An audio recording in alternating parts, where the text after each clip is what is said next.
apat yung tumitira sa ibabaw sa pag-lab. 42 euro ang sahod daw nila. Worker dito 4,200 euro sabi ni kabayan. Ito malapit na yung matapos.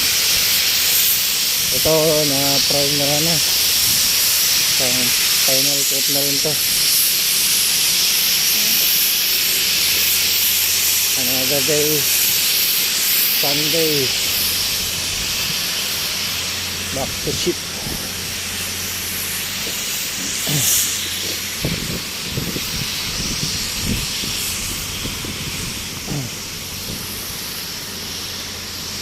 Back to ship.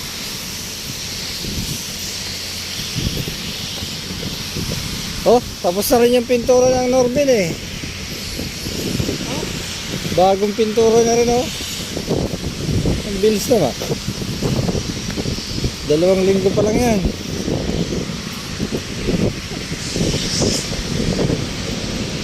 Norbin. Lapit na kami kabayan. Ayan yung sasakyan namin. Yung barkong sinasakyan namin. General Cargo. First cargo namin is big bag.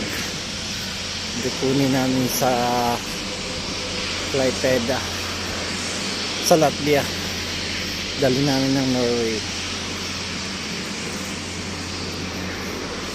Pagod. Alright.